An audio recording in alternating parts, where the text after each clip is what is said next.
কিরে, ভালো আছিস? হ্যাঁ, তুই যে ভালো থাকবি না সেটা তো জানি। তুই এই গাছে জল কেন দিসনি রে? আমি পারবো না। তুই যদি যত্ন করতে নাই পারবি তাহলে দায়িত্ব কেন নিয়েছিলি যত্ন করার? ভালো লাগে না যে আমার। হোয়াট? এটা কি কমেডি হচ্ছে?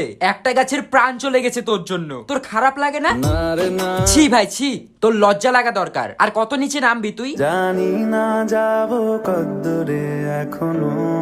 আচ্ছা তুই একটা সত্যি কথা বলতো, তুই এই গাছে একবার হলেও জল দেওয়ার চেষ্টা করেছিলি? আমি কোনো আর চেষ্টার সীমানা রাখিনি। হ্যাঁ, সেসব জানা আছে। তুই চেষ্টা করলে আজকে আর এই গাছের এমন অবস্থা হতো না। আর কি বোঝাবো বল। থাক, আর কিচ্ছু ভুলভাল বোঝানোর দরকার নেই। কি হলো? তুই টাকা দেস কেন আমাকে? যা ছিল আমার সবই তোর হাতে। ভাই তুই আমাকে টাকা দিবি, এই কয়েক টাকা এই গাছের দাম।